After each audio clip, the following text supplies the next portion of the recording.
recorded live in Jacksonville, Florida.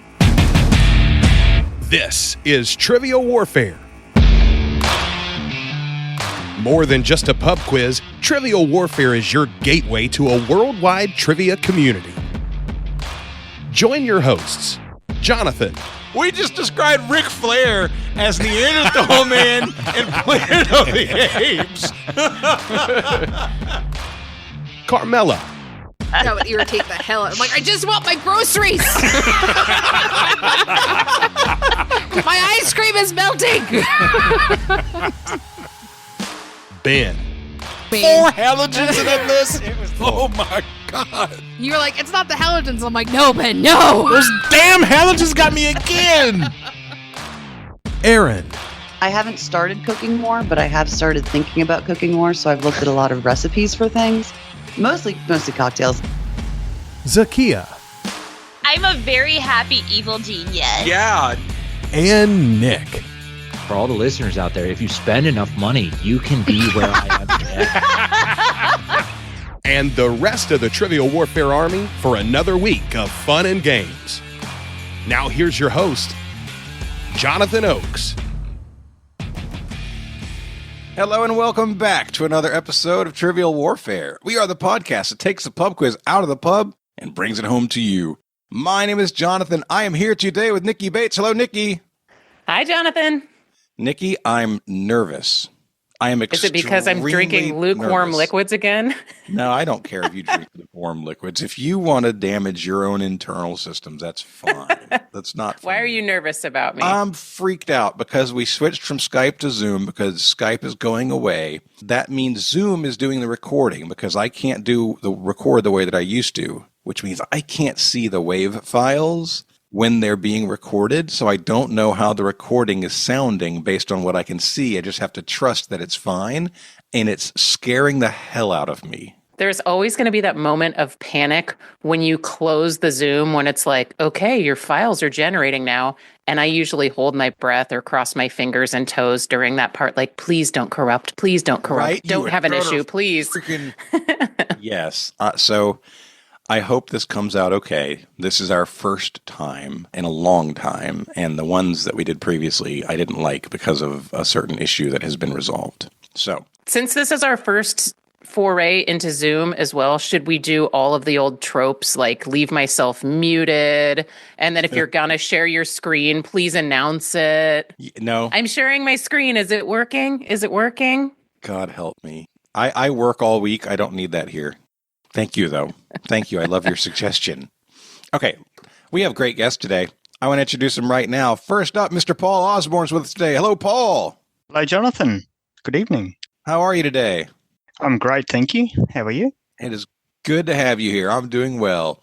Hollie Medina is with us today. Hello, Hollie. Greetings and salutations. Greetings and salutations. And last but not least, Mr. Chris Hernandez is with us. Hello, Chris. Hey, good morning, everyone. How you doing today? Pretty good. Good. It's good to see you. I want to get to know each of you a little bit better. We're going to start with Paul. Paul, tell everybody where you're from, what you do, and something fun about yourself. Thanks, Jonathan. My name's Paul Osborne. I live in a place called Bunbury in Western Australia, which is about a 2-hour drive south of Perth. A month ago, I retired from the workforce, so I'm pretty happy about that. Woo! Congrats. Yeah. So finally happened, although I think I'm busier than ever. So 4 years ago, we bought a house that was pretty well run down and still a lot of work to do. So I've been busy doing that. And I still do some voluntary work for the local ambulance service. Something fun about myself. So back in 2017, my wife and I had a big trip in the US. We wanted to tick off a few bucket list items. And one of those things was to see a Penn and Teller show live in Vegas. Cool. Yeah, it was fantastic. They're awesome. But during the show, Penn said he was looking for a volunteer from the audience.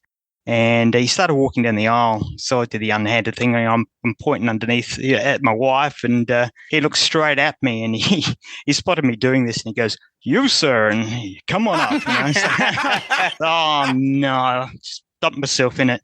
So walking up, and Teller, I know he's been on TV since in some speaking roles, but this was the first time I'd heard him speak. So that was pretty cool.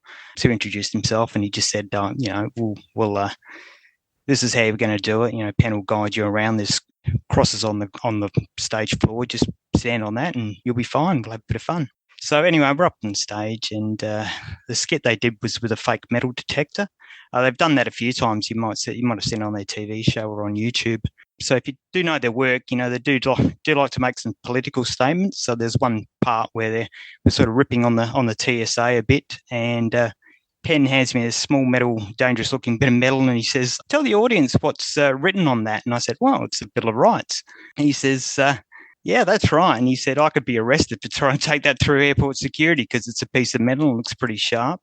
And yet," he goes, "I could stab you in your Australian heart and there was nothing they could do about it," because he pulls out this piece of plastic out of a hairbrush. It's got this long dagger on it.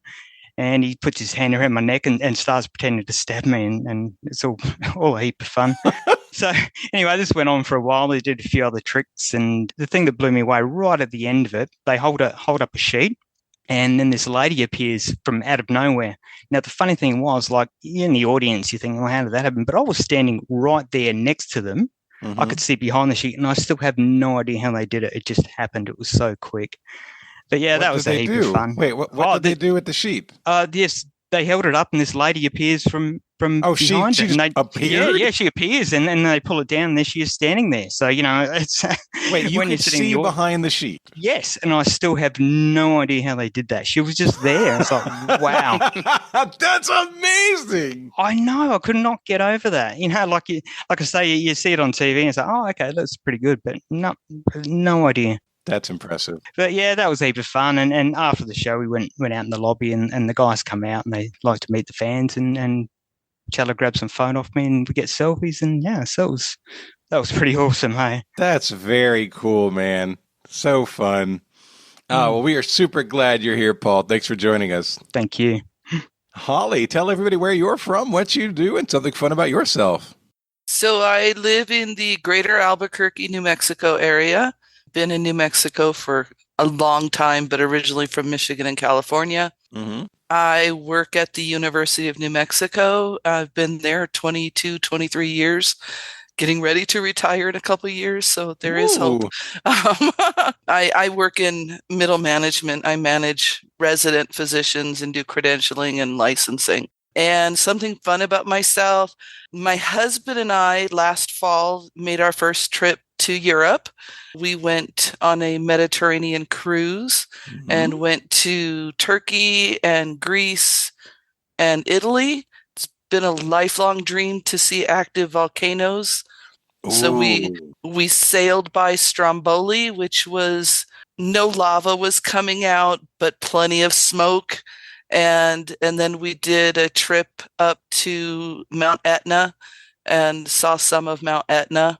Mm-hmm. Saw the Parthenon, and every time I saw the temple with the Greek goddesses, the female statues, I kept singing the song from Hercules. Bless my soul. I was like, I gotta stop doing this. But yeah, we did a 14-day trip, stayed a few days in Rome, got to see the Vatican and the Sistine Chapel, and oh wow, it was a blast. It was a dream trip. So that's my recent fun thing. Congratulations. That sounds amazing. And you took a little bit of New Mexico with you to Turkey, I imagine. So you went to Albuquerque. Oh, God. What was really funny is, so my husband is originally from Mexico, so we're both fluent in Spanish. And he kept assuming all of the Italians would understand what he was saying.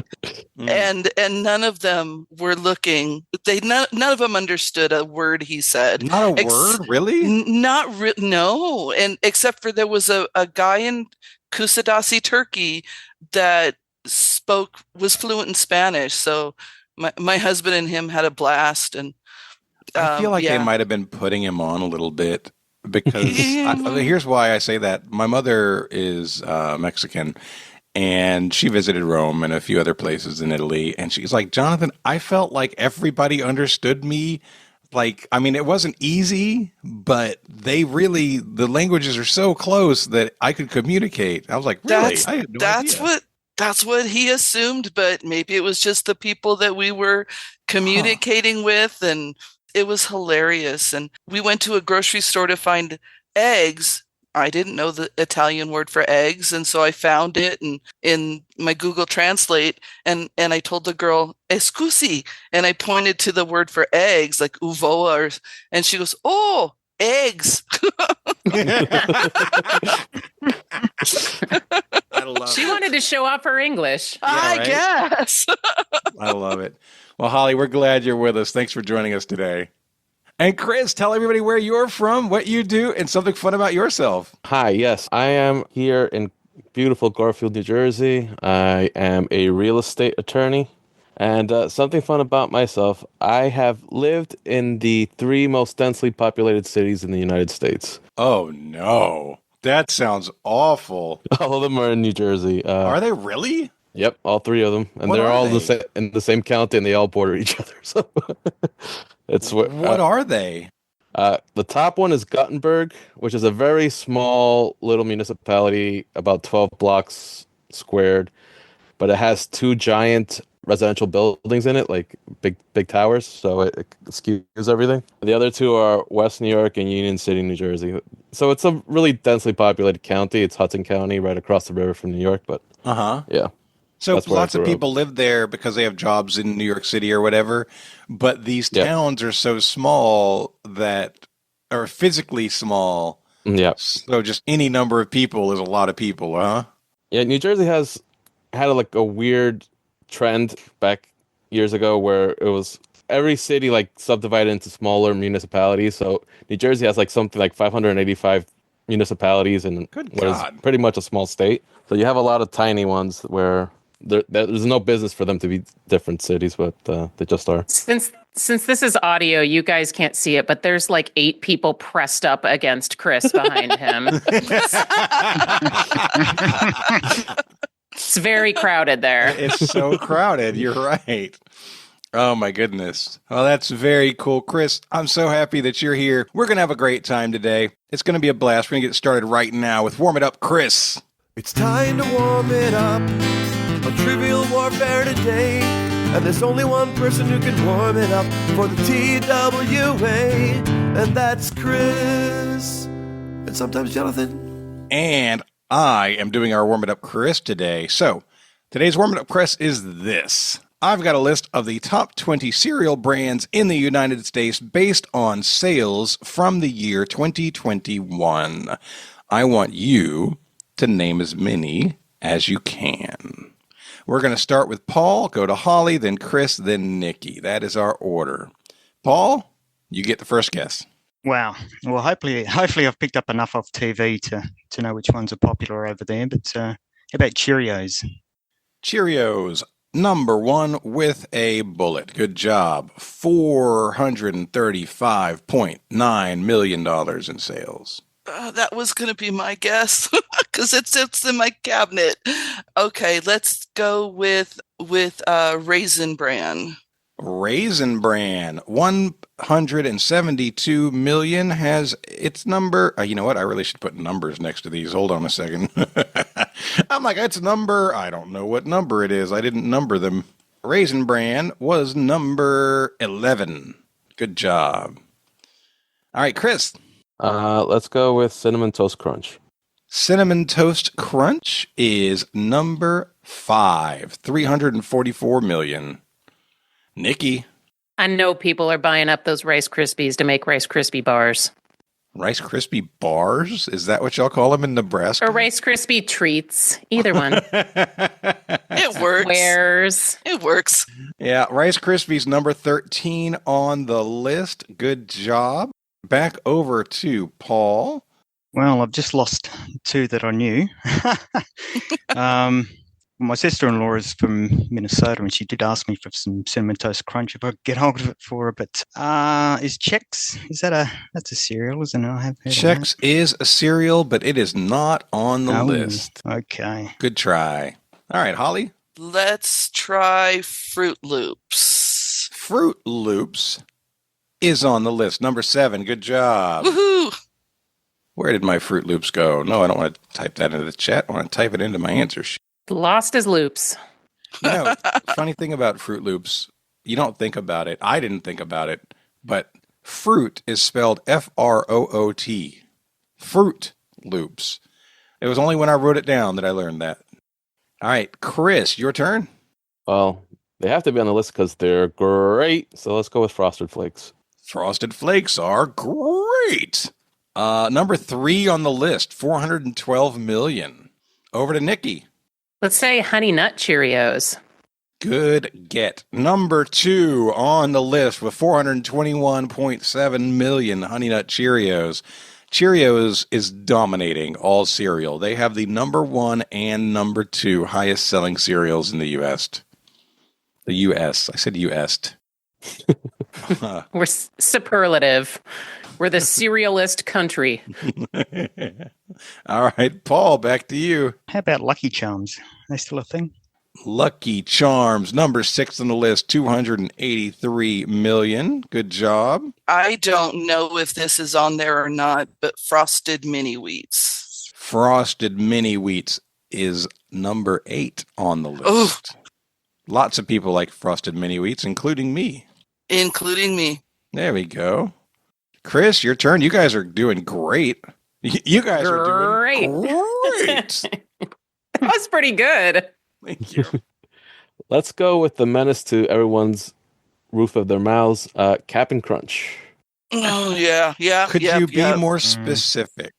Do you mean the original, or do you mean one of the okay? The original not on the list. I'm sorry. Good guess, but it's not there.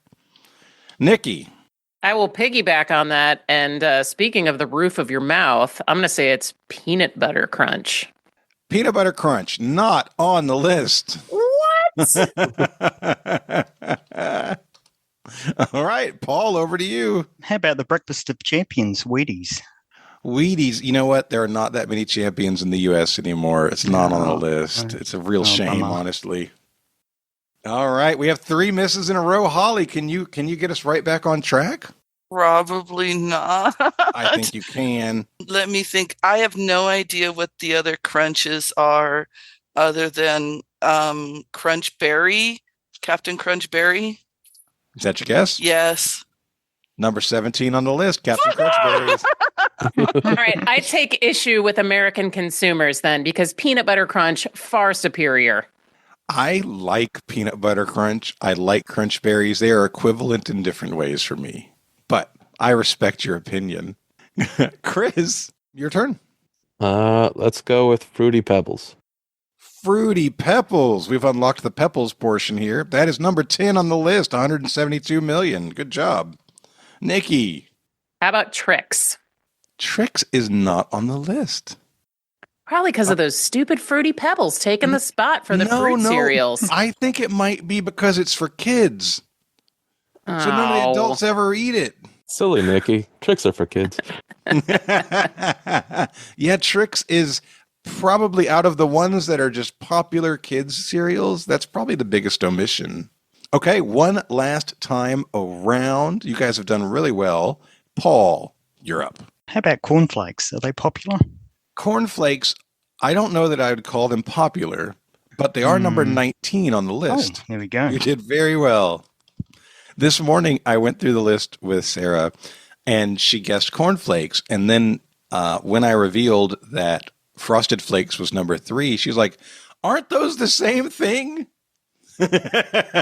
No, Kellogg's Cornflakes has Cornelius Rooster on it. It's different. Exactly. It's very different. She's like, it's the sugar. Yeah. I was going to say it's probably less sugar. And the mascots. You know, one's a tiger, one's a rooster. Yeah. All right, Holly, your last guess. Okay, let's go with Apple Jacks. Apple Jacks, number 18 on the list. Woo-hoo! Good job. Wow. Nice one. Deep pull. I love it. Chris, last guess. All right, let's finish this off with Cocoa Krispies. We can't finish it off with Cocoa Krispies. They're not on the list. Oh. I'm sorry. Yeah, there are no other Rice Krispie brands on the list. I think Krispies are not as popular as they used to be when we were younger. Okay, Nikki, bring us home. If Cheerios and Honey Nut Cheerios were 1 and 2, I'm going to bank on there being, okay, I'm getting some nonverbals that say, no, Nikki, no. Okay. This might be a little out there, but I'm going to say Special K. Number 12 on the list, Special Woo! K. There you go. Good pivot. Okay. Do y'all want to hear what else is on this list? Sure. Counting down from 20 to 1. The reason that Cocoa Krispies was not on the list was number 20. Cocoa Pebbles is number 20 on the list. That is more popular than Cocoa Krispies. It's on my list. Yeah. You got Corn Flakes. You got Apple Jacks. You got Crunch Berries. Raisin Bran Crunch was number 16. Reese's Puffs were number 15. Special K Red Berries was number 14, which I particularly like. They're something about those that are good. Rice Krispies was 13. Special K was 12. Raisin Bran was 11. 10 was Fruity Pebbles. Nobody said Life. Life was number 9. Oh, well, Mikey liked it. Yeah, when right? Chex wasn't on there, I crossed it off. I was like, if Chex isn't on there, Life's not going to be on there. Right. Yeah. Cinnamon Life isn't, but regular Life is. And when I said it earlier, both Sarah and I were like, I really like Life. Life is good cereal. Life is good. We said Frosted Mini Wheats. We said Fruit Loops. We said Lucky Charms. We said Cinnamon Toast Crunch. The only one left that you didn't say is number 4. Honey Bunches of Oats. Yes. Oh. Yep. Yeah. Nikki, you had a reaction. Do you like Honey Bunches of Oats? I love Honey Bunches of Oats, but if I may give a shout out to one of the most underrated cereals, Cracklin' Oat Bran. Least sexy name, but delicious cereal. Those little rectangles, they're so good. They taste kind of like coconutty or sweet. Yeah, they're really good. Have you ever done them with warm milk? Ooh, that'd be good. Mm-hmm. Like an oatmeal kind of vibe? Yeah. That's an interesting thing. They get a little smushy, but like a good smushy. That's the way Life is for me. It's like by the end of it, it's just a ball of mush, but I like the taste of that ball of mush. That sounds like your life. Like, life is just a bowl of mush. You're right. All right, guys. That was Warming Up Chris. Y'all did a great job. Y'all knocked out. How many of those did y'all get right? There's 4 there. There's 5 there. 2 more. That's 11, 13, 14 out of 20 is pretty darn good if you ask me. Well done. Today's game. This is episode number 530. That means we are on the main feed. So I need to let everybody who's listening know that there is more Trivial Warfare for you if you wish. Just go to trivialwarfarearmy.com and sign up as a sergeant or higher to get access to a bunch of extra episodes that you haven't heard yet. We put out a show every week. If you're not a sergeant or higher, then you're missing out on 2 episodes a month and an entire back catalog of great episodes. So I encourage you to go to trivialwarfarearmy.com and sign up today. Today's game, it is going to be Paul and Nikki versus Chris and Hollie. I am hosting. And it's time to play the game. Players. Oh, yeah. Y'all know what time it is. This is Mr. Literature himself, cordially inviting you to the game. This is 6 rounds of trivia goodness. 3 questions per round. Every right answer gets you 10 points. In the middle, we'll take a pause for the cause and ask a midpoint question worth up to 20 juicy points. After round 6, you can wager any or all those points you've been building up and take a shot at the final round. It's a series of theme-based questions we call the Gauntlet. It's just that easy, baby. But this game ain't gonna play itself, players. Let's get it on. I will ask you to be gentle with me as I deal with all of the screens that I'm not used to having to deal with. Yeah, Nikki's like, I just went through this. You can deal with it, buddy. Okay, here we go. Round 1, question 1. Your category is Not So Mega Hits. The Red Hot Chili Peppers never had a number 1 hit on the Billboard Hot 100 chart. Not a single one. The closest they came was with Under the Bridge in 1992, but it was blocked by what song that promised to, quote, make you bump, hump, wiggle, and shake your rump, end quote. Okay, we're locked in. All right, that was Chris and Hollie locking in. Paul and Nikki, you can talk out loud. I was naming as many butt-shaking songs as I could in our chat, so I said Rump Shaker, maybe the Humpty Dance, Humps and a Bump, and then... I'm getting the sense they're made up somehow. And then you said crisscross jump, which used to be used on this podcast before it started taking off, and we had to make some legal decisions. I say we, it was Jonathan. Yeah, Jonathan had due to multiple cease and desist letters. Yeah. How do you give me your reasoning behind crisscross jump? The only thing I can think of, it fits the year. I know it was pretty big at that time, but I cannot think of the lyrics. It's wiggity, wiggity, wiggity, whack. Oh, that's right. Makes it easy, doesn't it? Oh, my God. I'm okay with it. I mean, bump, hump, and rump do rhyme with jump, so... Okay, let's go with it, if you're happy with that. We are locking in with jump. All right. Apparently the Mac Daddy made them jump. Chris and Hollie, what were you guys thinking? This was one of the first albums I bought as a child, but it still took me way longer than I liked to come up with it. But yes, we also guessed Jump by Criss Cross. Both teams said Jump.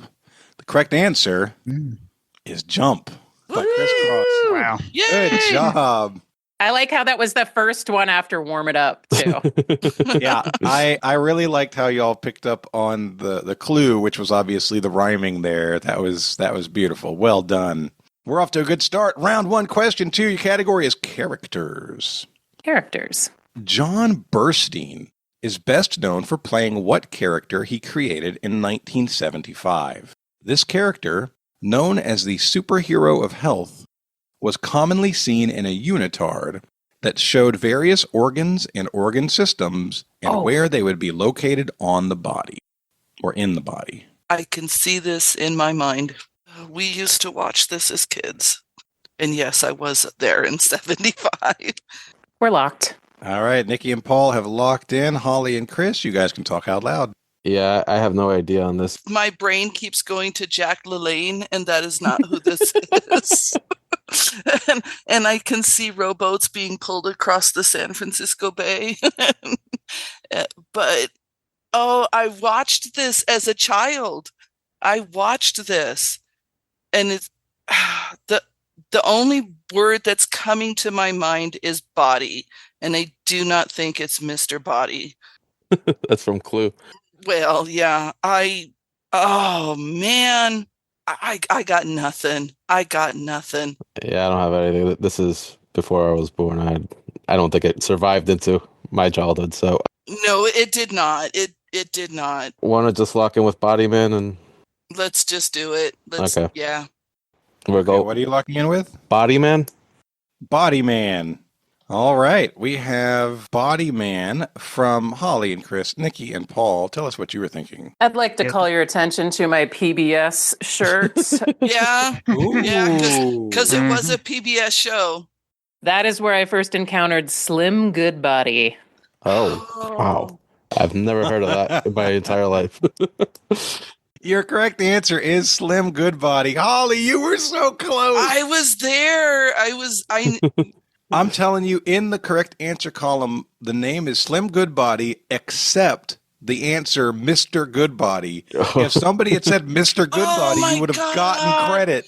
And you were so close. I was thinking Mr. Goodbody. Oh. Why didn't you say it? It would have gotten credit.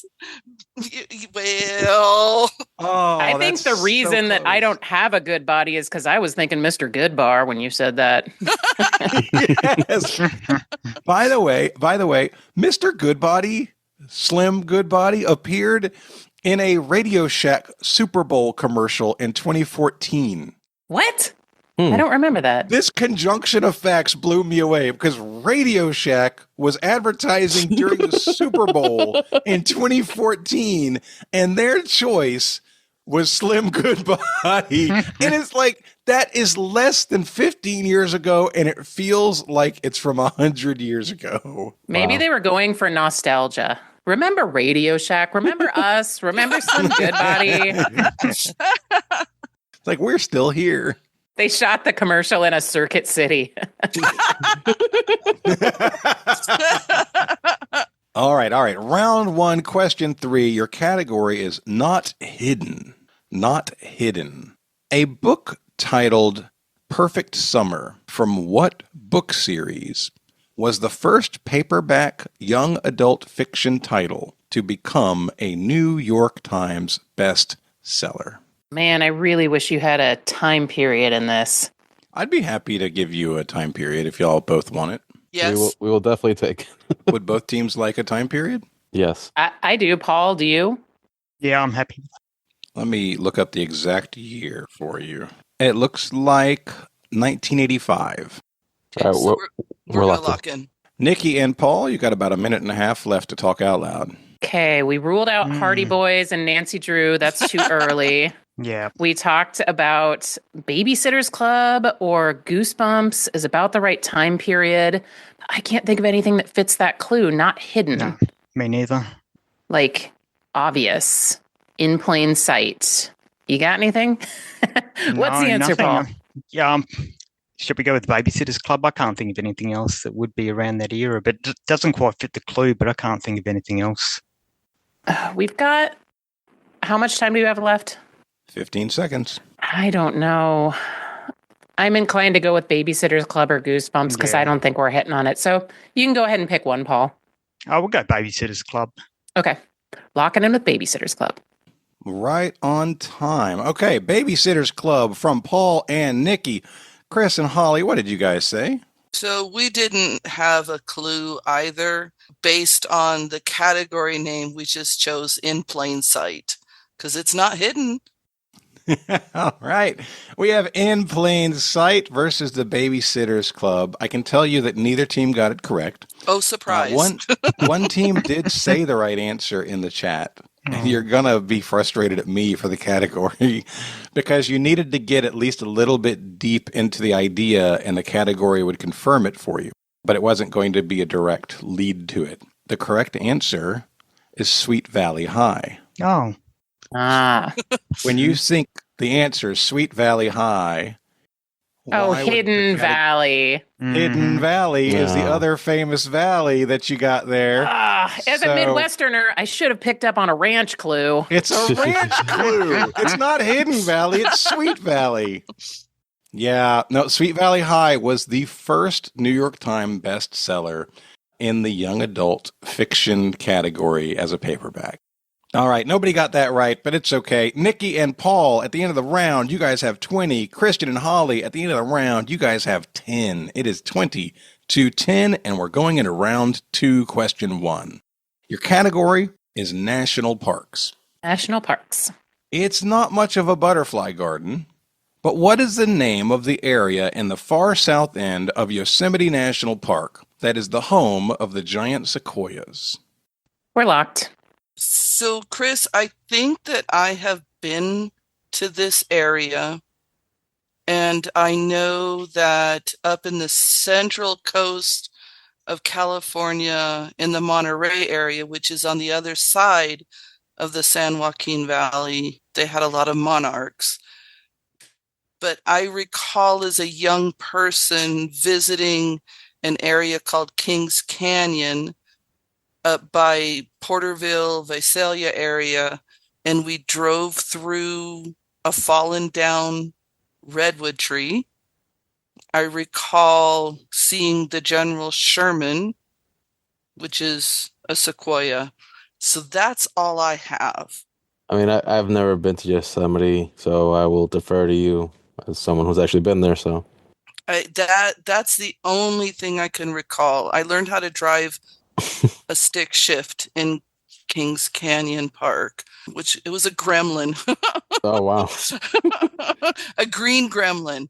That's all I have. I can say Kings Canyon. All right, we'll lock in with Kings Canyon then. Okay. All right, you guys said Kings Canyon. Nikki and Paul, tell me what you were thinking. Trying to work around the clue, weren't we? Really? Yeah, something about a butterfly garden. So we kind of said the same thing that you guys started out with, and we went with Monarch. All right, we have Monarch on one team. We have Kings Canyon on the other. Neither is correct. The grove of sequoia trees at the far south end of Yosemite National Park is known as the Mariposa Grove. Oh, that makes sense. God. Yeah. Mariposa Mariposa is butterfly. is butterfly. Yeah. So that one was a direct translation kind of situation there. All right. We're going to get back on track with this one. Round 2, question 2. Your category is before and after. And this is, as you know, with before and afters, it is going to be one sentence that contains two different things that you have to smash together. What potential Hall of Fame football player who welcomed his 10th child into the world in 2023 is not related to Andrew, Perry, or Mario? Okay, we're locked in. Chris and Holly are locked in. Oh, this is sports, and I'm not great with sports names. So we've got a potential Hall of Fame football player who we need to link to. Who are Andrew, Perry, and Mario? Mario Lemieux? Mario from Super Mario Brothers? Are we talking about plumbers? Are we talking about Mario Cuomo? Like, I was thinking Perry Como and Mario. Yeah, Perry Como and Mario Cuomo, but those aren't the ones we need to link together.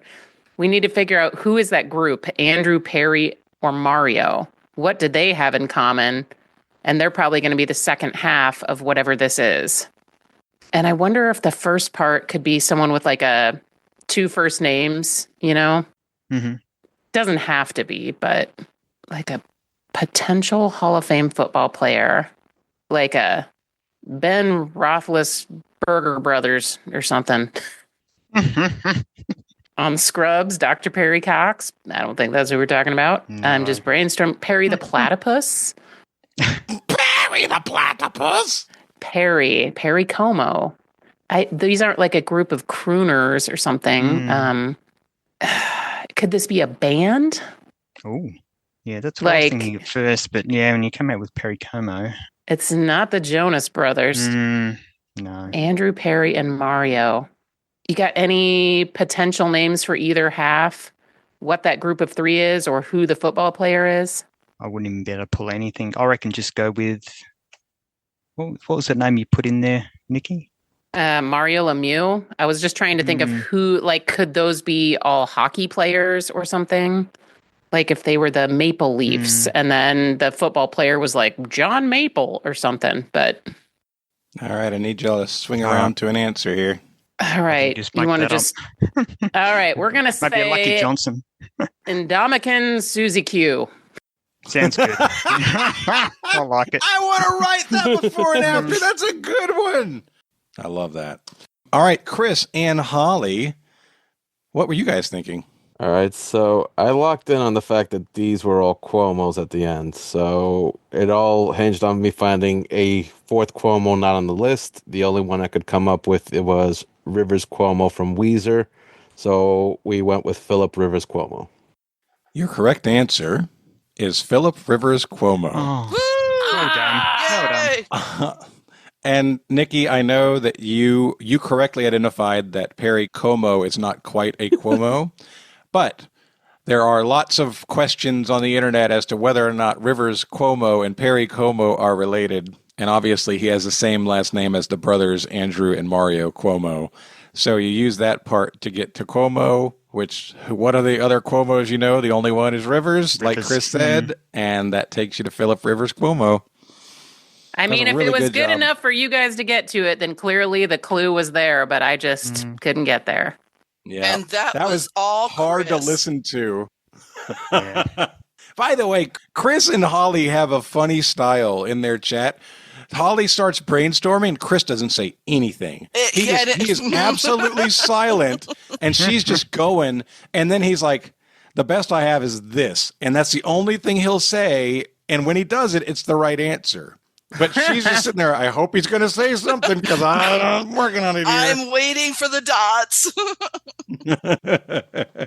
I'm going to show how dense I am here. But I don't understand the potential Hall of Fame football player. Philip Rivers is a potential Hall of Fame football player who has 10 children. Okay, the first half. And then Rivers Cuomo. Okay. But there wasn't really a clue about Weezer or anything that I should have caught on to, just the last name. Okay. Just the last name. You have to know the last name of the lead singer of Weezer to have a good or just know. Yeah. No, you have to know the last name because you won't be able to finish it unless you do. If you want to destroy my answer. Whoa, whoa, whoa. Whoa. All right. Round 2, question 3. Your category is literature. Literature. Diedrich Knickerbocker is a pseudonym of what author whose Knickerbocker tales included Rip Van Winkle and The Legend of Sleepy Hollow? All right, we're locked in. Chris and Holly are locked in. Help, Paul. I know I should know this. Just trying to get to it. I didn't know the name. Oh, it's not Washington Irving, is it? Is it Irvine or Irving? It's Irving, and I don't Irving. hate that. Okay. Let's go with Washington Irving. Okay, we're locking in with Washington Irving. All right, you guys are saying Washington Irving. Chris and Holly, what did y'all say? So Knickerbocker tends to refer to someone from New York, and one of the most famous authors from New York is Washington Irving. That's what we went with. Your correct answer is Washington Irving. Good job. Thank you, Paul. Paul, I love how he when he isn't sure of an answer, but he wants to guess at it, he says, well, it's not Washington Irving, is it? and Nikki's like, that's the best answer we got. Sounds good to me. All right, that is the end of the second round. Score is tied 30-30. Woo, it's a tight game. Love it. Got a game on our hands. All right, round 3, question 1. Your category. This will be fun. Your category is also a Union gunboat. And your question, what font found in the Microsoft Office suite is also the Native American name for Mount Rainier? All right, we're locked in. So I was going through like historical military boats. So I said Monitor, Merrimack, Constitution. And Paul, you were going fonts. Yeah, I was just listing fonts. I've gone Arial, Calibri, Tahoma, Times New Roman. Don't think it's that. I like Tahoma because it's like Tacoma, Washington. Tacoma, yeah, I've been through there. So, yeah, it sounds pretty close. So I think we go with that. Okay, we're going to lock in with Tahoma. Chris and Holly, what were you guys thinking? So there's way too many fonts to think about. And so I was looking at it from the gunboat angle. And the name that I thought about first was Merrimack. I couldn't remember Monitor because I knew there was another one. So we locked in with Merrimack. That's all right. You guys said Merrimack. Nikki and Paul, you guys said Tahoma. Correct name, the Native American name for Mount Rainier was Mount Tahoma. Oh, good job, Paul. Correct answer. Wow. It is one of the probably top 5 or 6 fonts out there that are popular in use. The gunboat question was just an add-on. The clues are the Office suite and obviously the name that it's a Native American name.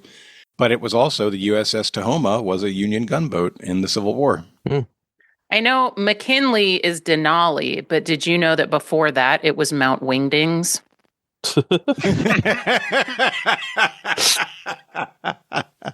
Because it wasn't. Yes, no. The Comic Sans Desert. Yeah. Where it belongs. All right. Good job, Nikki and Paul. We're going on to round 3, question 2, where your category is business. Business. Contosa is the name of the fictional company created by what non-fictional company to help them to show customers how their products can be used. And I think I might have pronounced it wrong. I said Contosa. It's Contoso. Contoso is the name of the fictional company created by what non-fiction company to help them show customers how their products can be used. All right, we'll lock in. What are you thinking, Paul? Well, I was looking at the word. I'm hoping I spelled it right because I was thinking maybe it's an anagram. So I've been juggling the letters around here trying to think of something. Scantu. Yeah. I come up with Costco, but no, that wouldn't be right. And like you said, Cortana is the MS virtual assistant. Yeah, I'm thinking digital products that they would have to show people how to use them. So like if businesses were going to be using it, I went immediately to software. So I was thinking Microsoft, Apple, and since Cortana, I don't know, that's really weak connection, but Contoso, I kind of like Microsoft. Yeah, I'm happy with that. It's as good as any. We can't come up with anything else, so we'll go with Microsoft, I think. Okay, locking in. Locking in. All right, you guys said Microsoft. Chris and Holly, what are you guys thinking?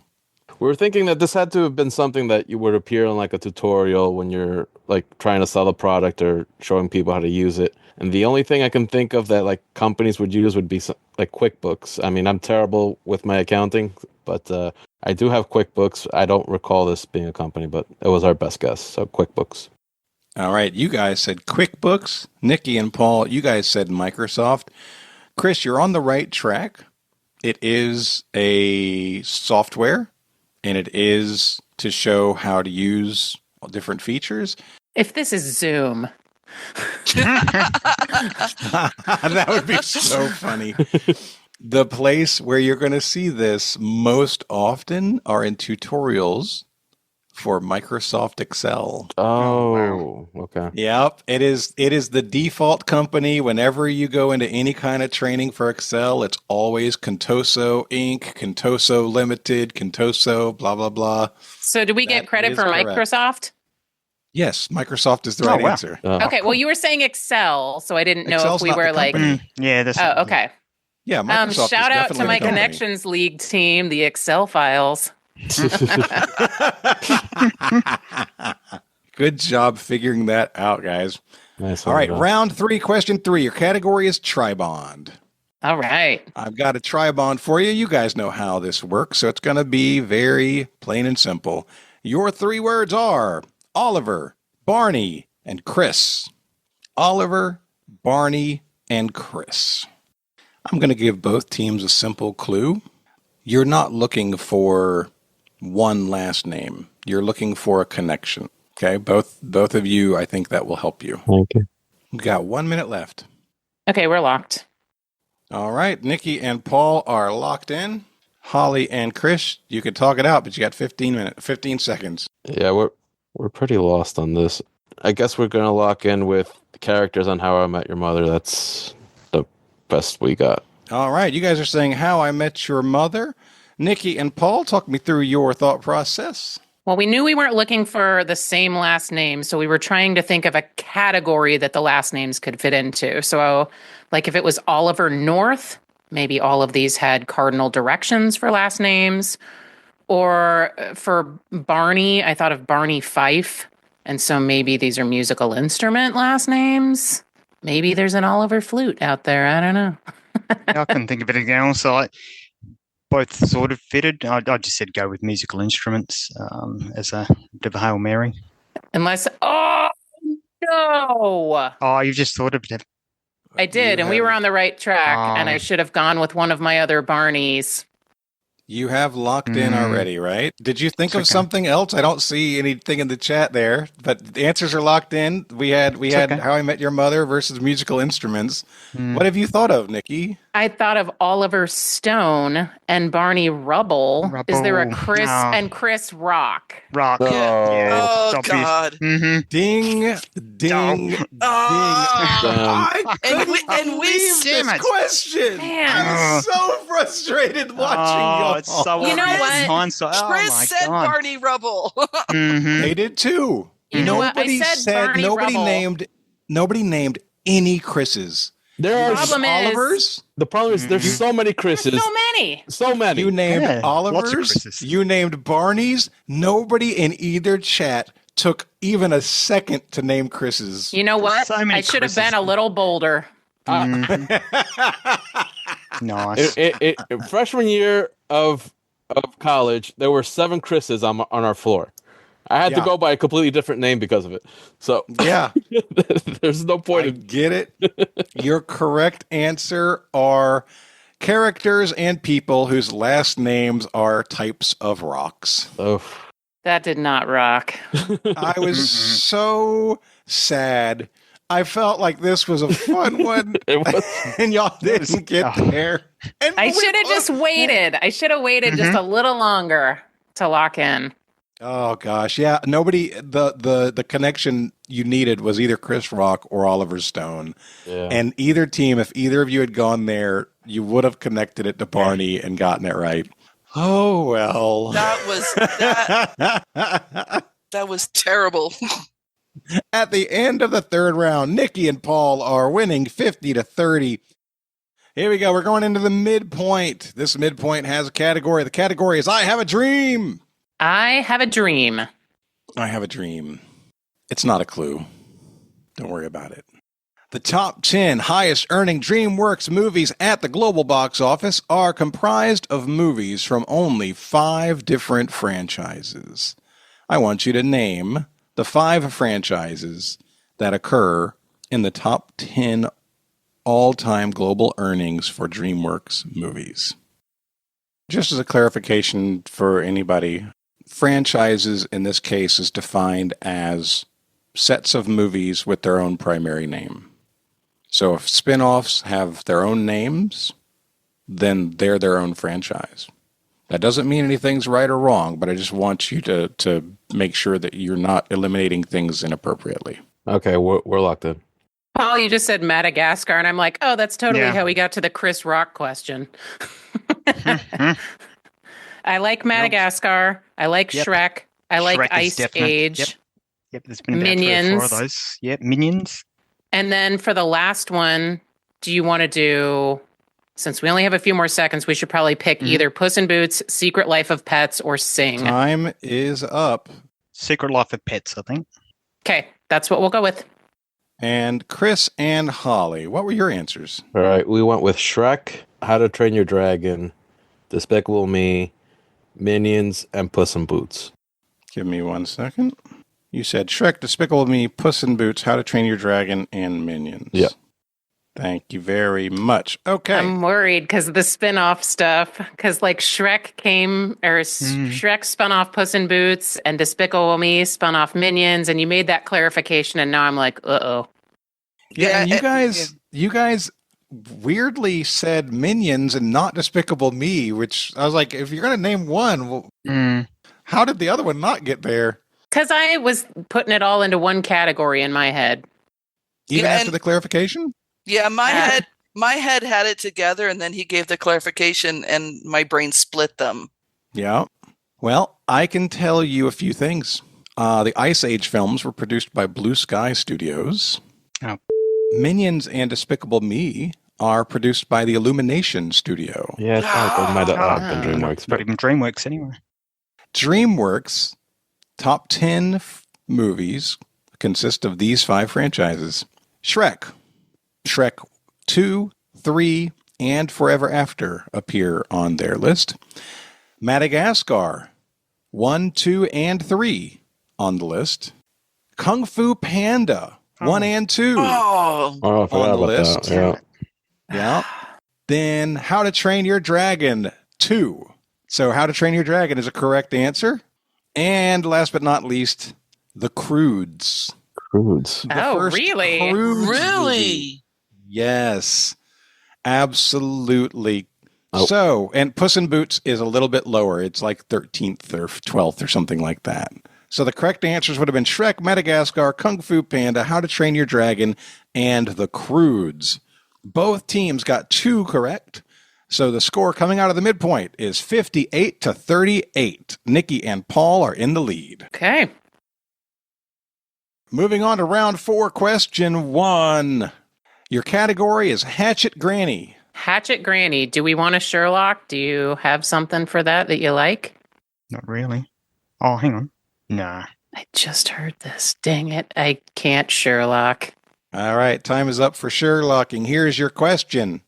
What radical member of the temperance movement of the early 1900s was known for destroying bars in taverns and saloons with a hatchet in events that she referred to as hatchetations? I should have spoken up. Yep. Yeah. I think we can 3, 2, 1 this because I just didn't. Yep. It didn't come to me fast enough to lock in with a Sherlock, but I think I can 3, 2, 1 it. Here we go. 3, 2, 1. Carrie Nation. Wow, y'all got it right. That was so good. I can't believe y'all knew Carrie Nation that quickly and nobody Sherlocked it because those are all the things. We were just a I smidge typed too it late. in, but I didn't speak up. That was my problem. Oh, yeah. No, I think if you would have given us like 10 more seconds, both of us probably would have locked in and Sherlocked. I gave you a good amount of time. Oh, I'm not quibbling with you. Fair is fair. I love that. I didn't expect both teams to get that right. That was beautiful. I am really happy. This lady was crazy and a little bit awesome and very scary. She was anti-saloon, and saloons back then were men only. And so she put herself in this situation. She'd go in with a couple of her other lady friends with a hatchet, and the men are socialized not to accost a woman at first, especially an older woman, but she also has a hatchet. So they're not going to shoot her because they don't want to murder the lady. And so they're standing back helplessly as she's smashing every bottle of alcohol behind the bar. And she did this across towns and states. She was all over the place. Yeah. Hatchet Granny is a bad nickname. Hell yeah. It was cool. It was cool. I'm so glad y'all got that. Okay. Round 4, question 2. Your category is music. Music. Lots of people are familiar with Denise Williams' voice. She sang the female part to the song Without Us, the theme song for the TV show Family Ties. At the same time as Family Ties was on the air, she reached the top of the Billboard charts with what hit in 1984? And I want to amend that to say what solo hit in 1984. I love that, Paul. Let's lock that. Happy with that. Yeah, it's my era, so we'll lock that in. Paul and Nikki have locked in quickly. Chris, I have no clue. Well, okay. I was not doing. I don't even know if I've seen Family Ties, to be honest with you. I had 5 children in that decade. I was too busy. Wow. Denise Williams. Baby, without us. Yeah, I'm not familiar with this person, so I think we're gonna have a whole lot of nothing on this. Well, there is a song, I Got Plenty of Nothing, so we could. Yeah, I'm not familiar with. I know that the Family Ties theme song, but that's not getting me anywhere. Yeah. All right. Yeah, we'll lock in with. I got a whole lot of. Yeah. Plenty of nothing. What, are you locking in with I Got a Whole Lot of Nothing? Yep. All right. That famous hit from 1984. Paul and Nikki, y'all locked in quickly. Tell me about it.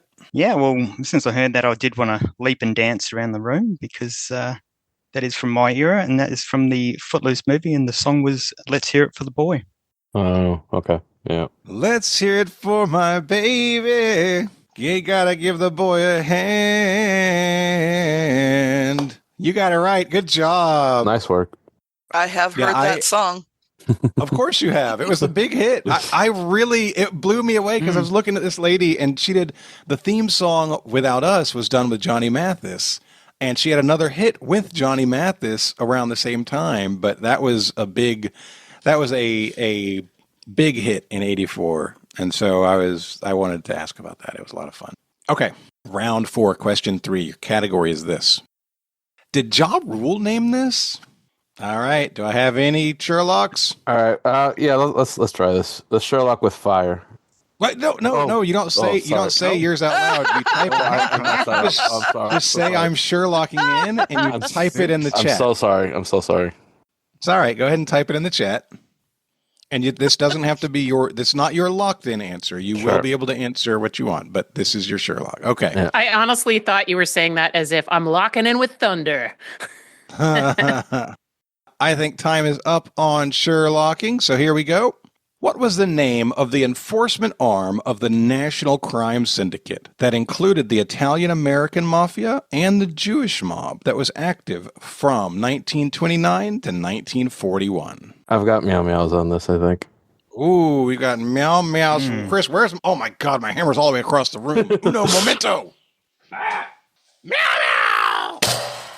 All right, Chris and Holly, I believe you guys are locked in. That means Paul and Nikki, you guys can talk out loud. Oh, I'm locked onto that Ja Rule clue, and I feel like it's going to be his label or a group that he was a part of, like Rough Riders or something like that, or Cash Money Records, or what is this? Okay, Italian-American Mafia is like Cosa Nostra. That's what I was thinking as well. That's the only thing I could come up with. I don't know that included the Jewish mob, but I'm not real sure about that. And that's the... And it's That's not the Def best Jam. thing I've got so far. No. Cosa Nostra is the best I've got so far. Oh, it's the enforcement, like Something to do with Untouchables, killing. right? Yeah. The Untouchables is the law That'll do. enforcement arm that, right? Yeah. I don't know if that has something to do with That was like the FBI, Elliot though, wasn't it? Ness. I think the Untouchables. Okay. Yeah. We'll go with that. Okay. We're locking in with Untouchables. All right. Nikki and Paul have locked in with a law enforcement group, which is an interesting direction. Chris and Hollie, what were you guys thinking? Yeah, this is almost definitely Murder Inc. Oh. And why do you think it was definitely Murder Inc., Chris? I believe that's Ja Rule's outfit or whatever, and this is Meyer Lansky's whole thing in the 1920s. So I like that answer. Your correct answer is Murder Incorporated. Murder Inc. Good job. Good job, Chris. Thanks. Good job.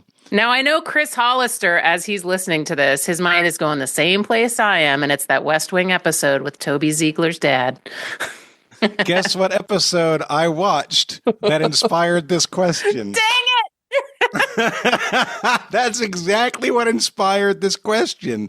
I inserted law in there. I was like, the law enforcement arm. Nope, the enforcement arm of the gang. Got it. Yeah, no, I was like, oh no, I can't say anything. Oh, come on, no, don't go there. Yeah, no, that was a great job by Chris. Murder Inc. was Ja Rule's record label with Ashanti as well. Ashanti was on that record label. And they had a beef with Eminem and 50 Cent. So if you remember any of those songs, you might have heard them calling out Murder Inc. a bunch of times.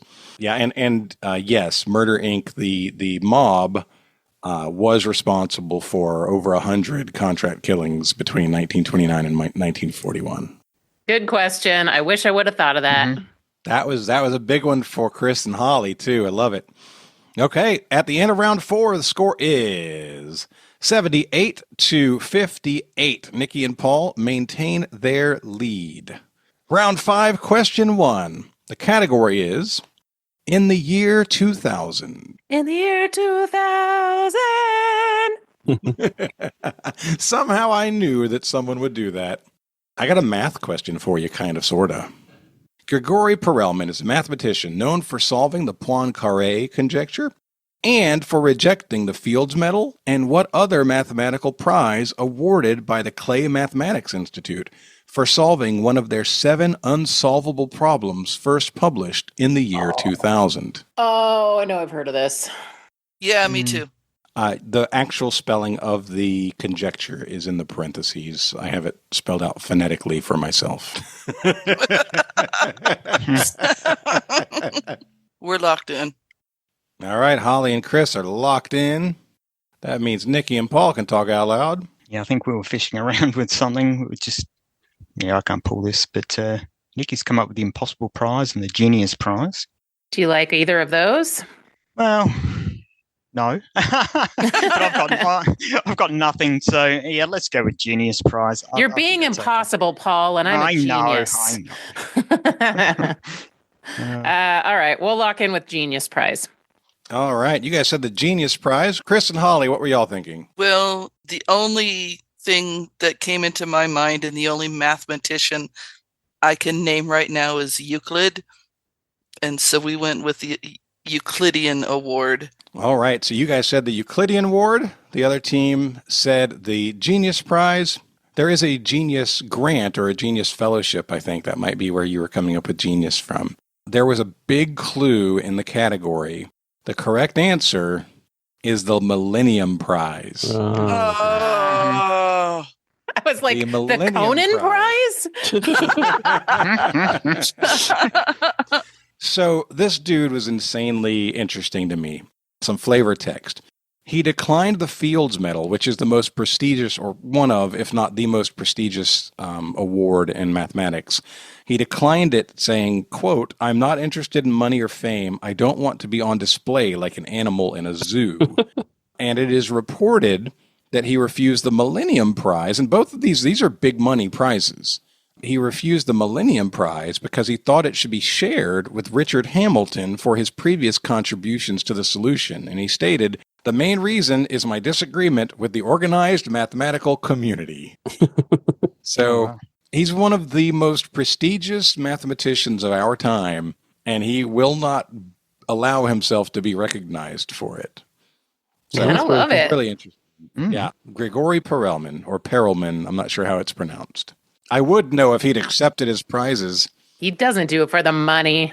Now, you can respect the Millennium Prize thing. His answer was built off of the start that somebody else had, is what it sounded like. On the shoulders of giants. This was one of the 7 unsolvable problems put out there in 2000, and somebody solved one of them. So that was really cool. Okay, we're going to go in a totally different direction for round 5, question 2. Your category is video games. Video games. Video game. All right. What 1996 PlayStation game featured characters named Chop Chop Master Onion, Instructor Mussolini, Prince Flea Swallow, and Cheep Cheep? Okay, we're locked in. All right, Chris and Holly have locked in. Over to Paul and Nikki. With master and instructor, I'm kind of getting a martial arts vibe, but also onion sounds like a cooking thing, like pressure cooker. That's way earlier than 96. And there's a popular cooking game now, but it's too late. I can't think of the name of it. You got any thunder on this? Yeah, nothing. What format's it on? That's the question. PlayStation. Oh, okay. All right. Master Onion just sounds like an onion to me. Yeah. Mussolini sounds like a moose because it's spelled like a moose. Prince Flea Swallow, I don't know, a dog or something. And then Cheep Cheep sounds like a little chick. I don't know if I'm right on those characters, but we refer to them as women, Nikki. I meant a little chicken baby. I'm teasing. Chop Chop Master Onion. Oh my god. Oh yeah, these characters are all vaguely racist. It's yeah, that's terrible. It's deep 90s. I mean Mussolini. Oh my god. Also, it's PlayStation, so I think for a very brief time I had a PlayStation, but I don't remember any games from it. No. All I can think of is like Fruit Ninja, which is way later. Yeah, I was but I'm thinking thinking that as of well. Yeah. an onion and chopping. We're gonna have to make something up here. Let's call it Animal Dojo. Sounds good. All right, you guys are locking in with Animal Dojo, that hit game from 1996 on the PlayStation. Played it all the time. Yeah, I was a big fan. Chris and Holly, what did you guys say? So PlayStation's equivalent of Mario or Sonic was Crash Bandicoot. I've never played it myself, so that was my guess. Crash Bandicoot. All right. We had Crash Bandicoot versus Animal Dojo. I'm afraid we did not get a correct answer. This was a rhythm game. It was Parappa the Rapper. Oh. Kick. Punch. I actually know this one. Right, okay. I mean, I didn't know it, but... You've heard of it. I didn't know it. I have no idea. I am familiar with that game. I feel like we're right on the edge of some high scores here. We're right there, but we're just a little bit left. Yeah. I wanted somebody to get that one so bad. Well. Parappa the Rapper. Yeah, these were the first 4 stage bosses you had to get past. And yes, Chop Chop Master Onion is a vaguely or not so vaguely Japanese-styled onion man. Instructor Mussolini is a moose in a police outfit. Oh, no. Yeah, it's wild. It's weird. All right. Maybe we're going to do better on this one. Round 5, question 3. Your category is sports. Sports. And marketing. Sports and marketing. Your question. What athlete began gracing the cover of Reese's Puffs in a limited edition box in 2024, and what might be the most perfect fit of athlete and company name ever? I'm going to need a paste on that. You got it. That's a great question, Holly. You want to answer in the form of a question, Paul? Just the last name, that's all. I do want to put out one clarification for everybody. I will need a first and last name for this answer. Okay, I think we can lock in then. That means Nikki and Paul, you've got about a minute to talk. If it's the perfect fit of athlete and company name, I feel like Reese, like Gabrielle Reese, isn't that an athlete? I'm happy with that. It doesn't ring a bell. I couldn't even tell you what sport, but obviously the last name is Reese. So, yeah, if you think there's a Gabrielle Reese, we'll go with that, I think. Okay. Yeah. I don't have a lot of thunder. Let's lock in with Gabrielle Reese or Gabby Reese. All right. You guys named Gabrielle Reese, Chris, and Hollie. What were you guys thinking? Now, the only reason I know her, as I don't follow basketball at all, either male or female, is because she also had a McDonald's crossover. We think this is Angel Reese. All right. We have 2 Reeses, which is good work on y'all's part. That is the direction I want you to go. Your correct answer is Angel Reese. Yay! So Angel Come on, is a 1990. Go ahead. Yeah, right. Angel is a WNBA star, and on the box, not only does it have her image on it, but they have her name Angel above the name of the cereal, so it literally says Angel Reese's Puffs in a perfect statement. Gabby Reese is a great guess. She is a volleyball player. Her last name is Reece, and she was a little bit before this time. Yep. Volleyball, right? Yep, volleyball. There was one correct answer in the whole round, guys, and Chris and Hollie gave it just now, which brings the game even tighter. Going into round 6, the score is 78-68. I'm going to say that again because I said 68 That's for some reason. Sexy 8. It's got curves. You cannot deny. Very much an hourglass figure on the 8. It really does. Is 8 the sexiest number? It's got curves. It's got an hourglass figure. Yeah, it must be. We're naming that. If only Nick were in this game, he would send you a picture of a sexy 8. A sexy 8 t-shirt. I can't. It's frustrating sometimes. I'll be chatting with Nick and I'll flip back to like I'm looking at an image for something and it'll go back one. And the most recent sexy picture he sent me was the sexy Virgin Mary. And so I'm just on my phone and accidentally I have Mary in a thong show up on my phone because of Nick. Thanks, Nick. Yeah, it is 78-68 going into round 6. And in round 6, question 1, your category is literature. Literature. What tree, sometimes called the upside down tree or the tree of life, was used in The Little Prince to symbolize bad habits or neglected responsibilities and how they can grow quickly to overwhelm you?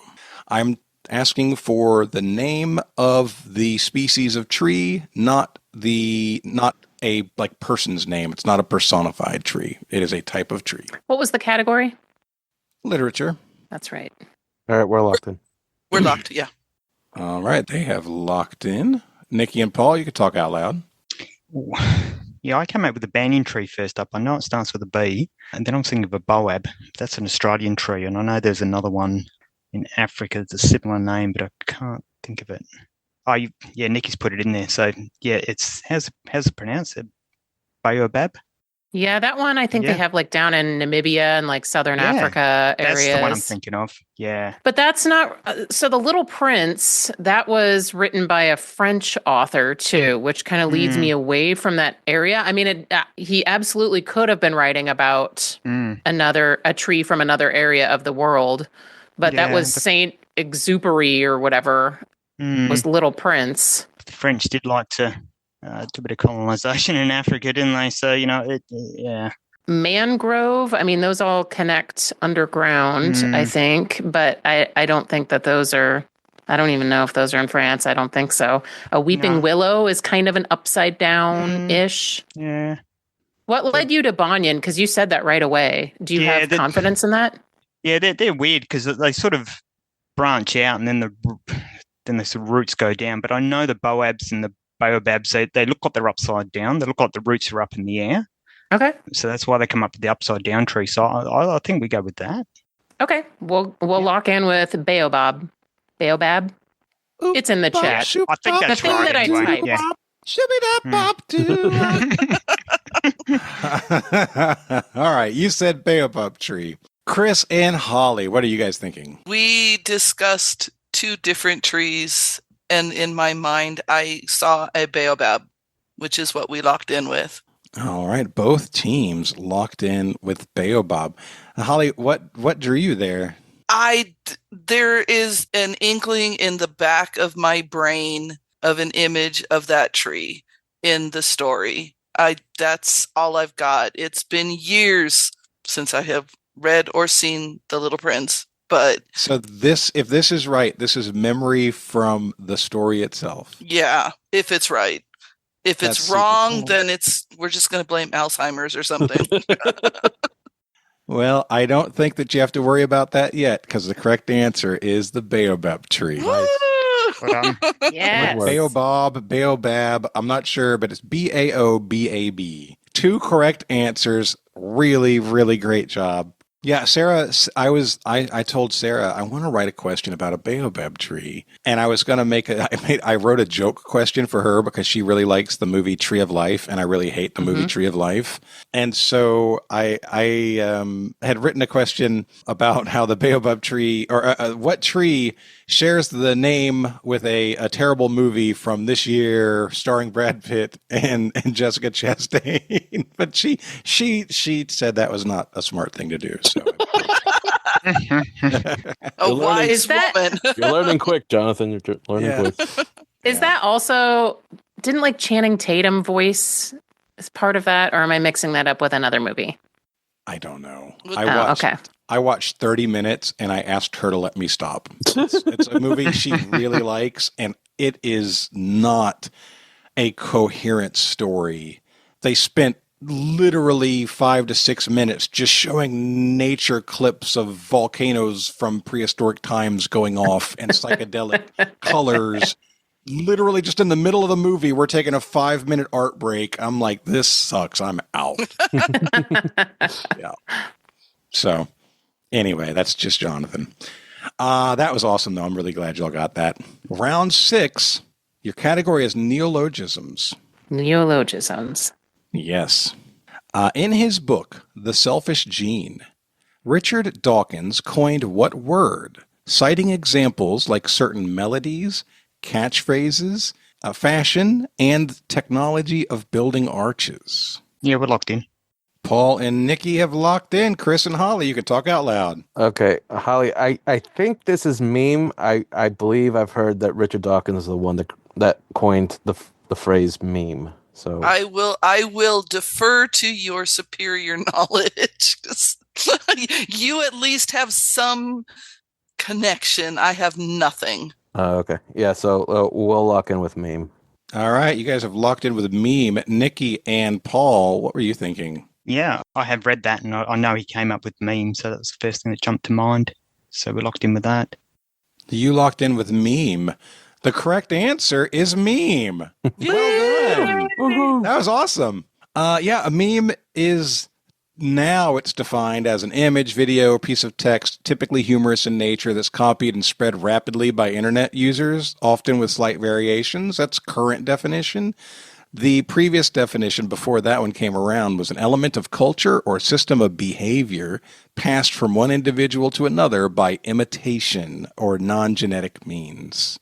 And so it's, yeah, that has been picked up by internet culture and transformed. We memed it.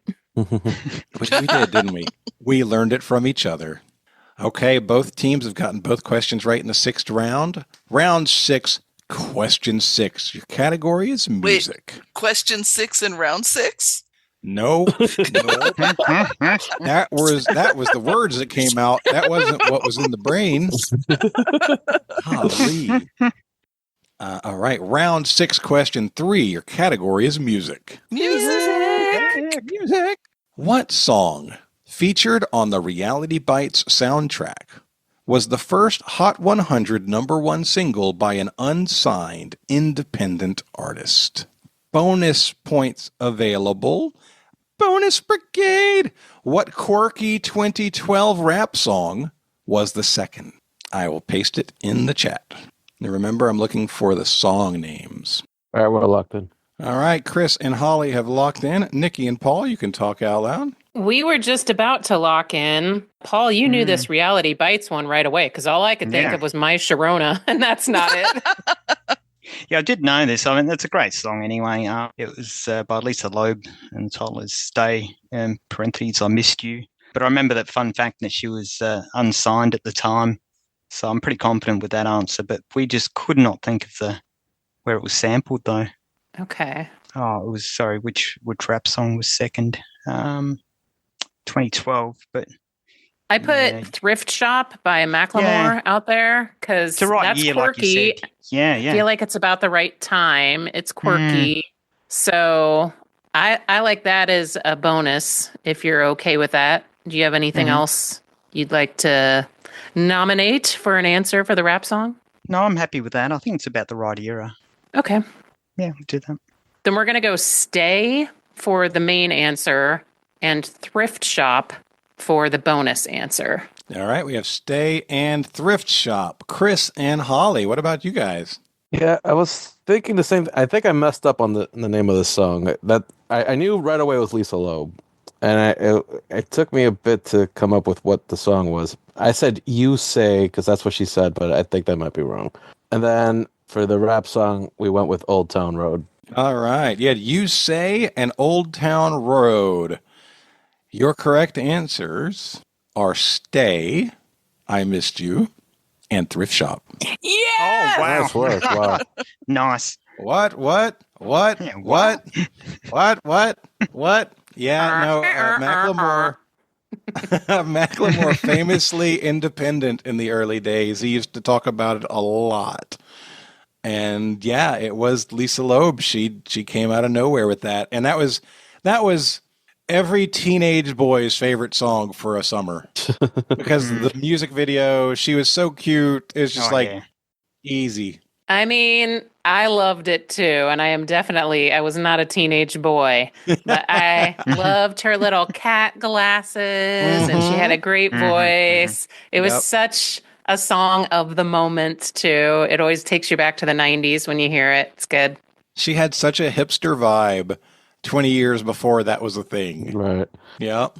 All right, guys, that is the end of the sixth round, and we did get a little bit of separation with that last question. The score going into the gauntlet is 110 to 88. Nikki and Paul have 110. Chris and Hollie, you have 88. You both need to identify your wager, type it into your chat, and let me know when it's official, and say the words, "Our wager is locked in." Once you... Are you going to tell us the category? I am going to tell you the category. It didn't come over to my score sheet for some reason. It is For God's Sake. For God's sake. The category is For God's Sake. Paul.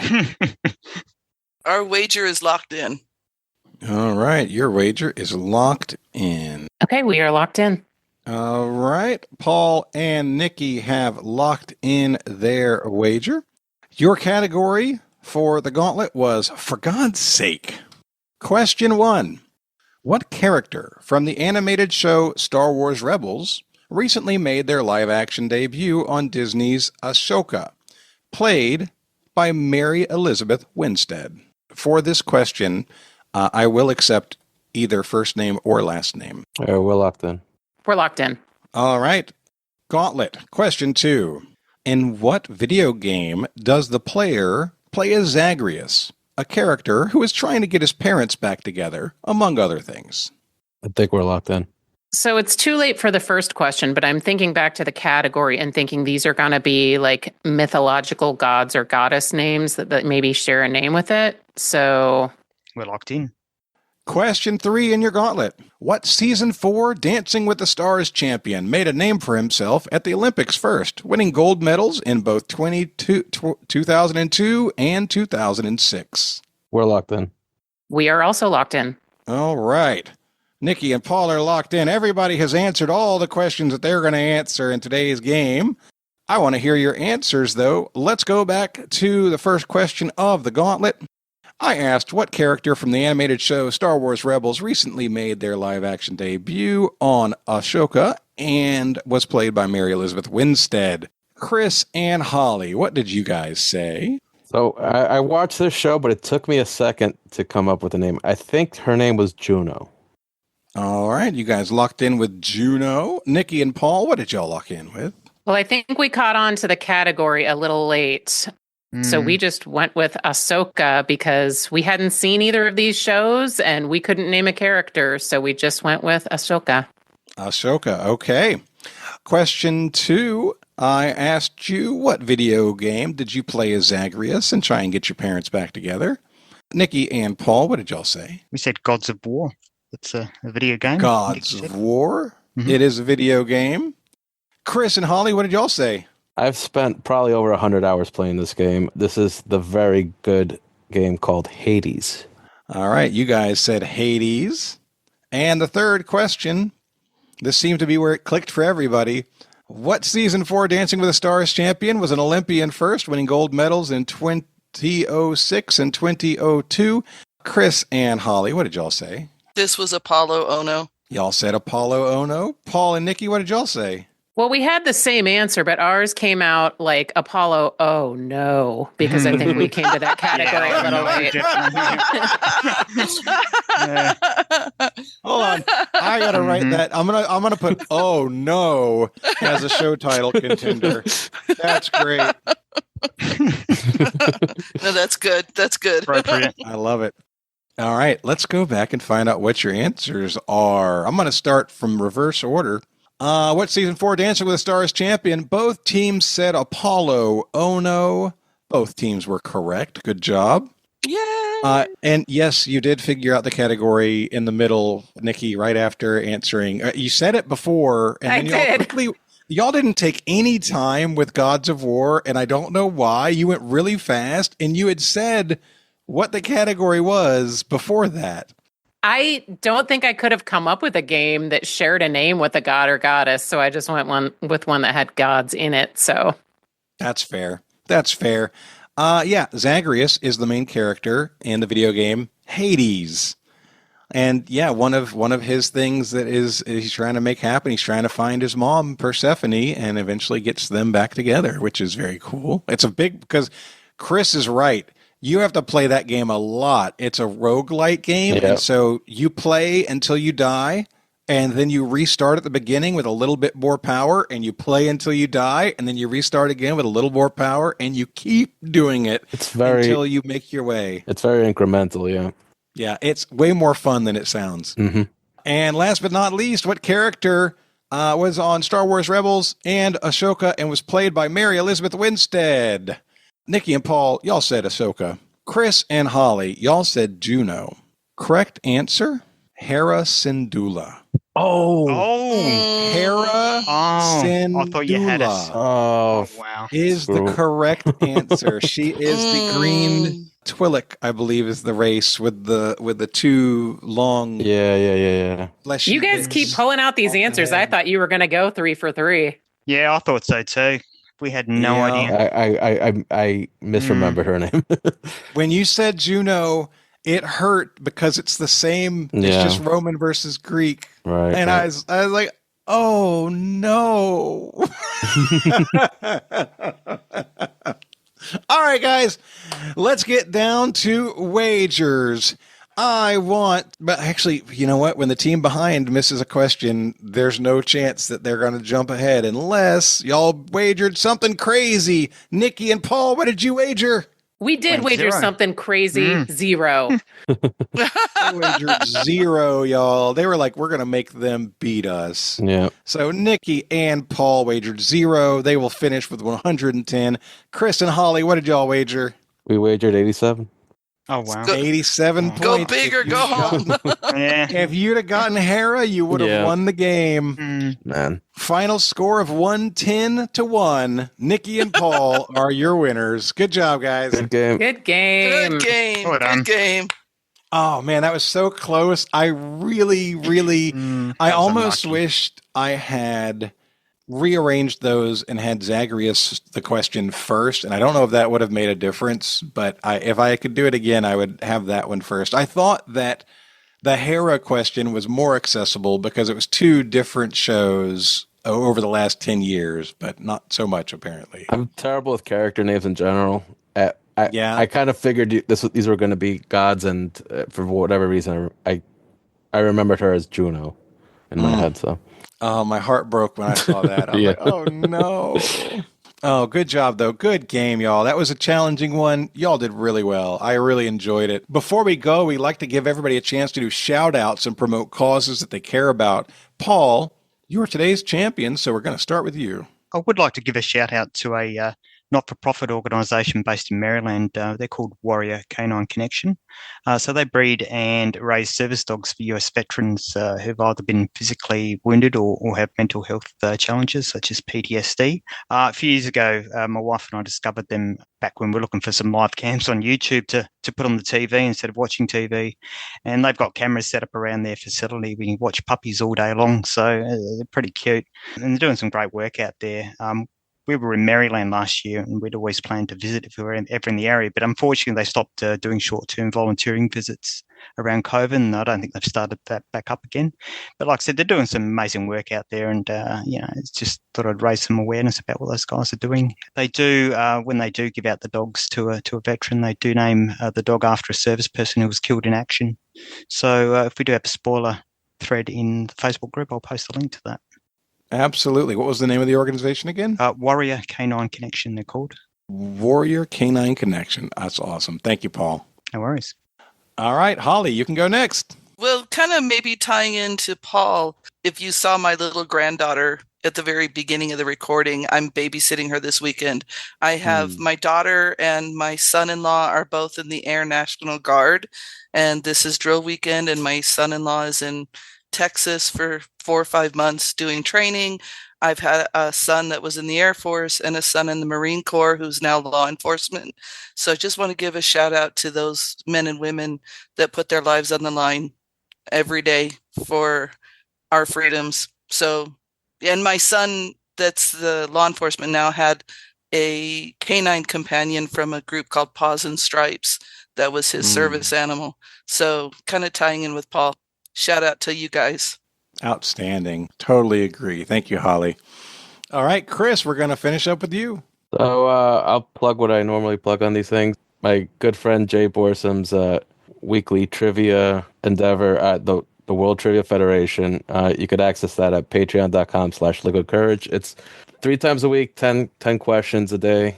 It's one of the better trivia formats out there. I'll learn a league and all that. So that's my love that. Shout out to Jay and everything she's doing. All right, guys, that is going to wrap us up. Thank you so much for coming. For Chris, for Holly, for Paul, and for Nikki, my name's Jonathan, and this has been Trivial Warfare, where it's not just trivia, it's war. Bye, everybody. Bye. Bye. Bye-bye. Thanks for listening to Trivial Warfare. Be sure to check out the revamped TrivialWarfare.com as your one-stop shop to submit questions, join the community, and get access to over 150 archived episodes. Warm It Up was written and performed by Matthew Stevens. This episode was edited and produced by me, Joel Sharpton. For help with your podcast, visit ProPodcastingServices.com.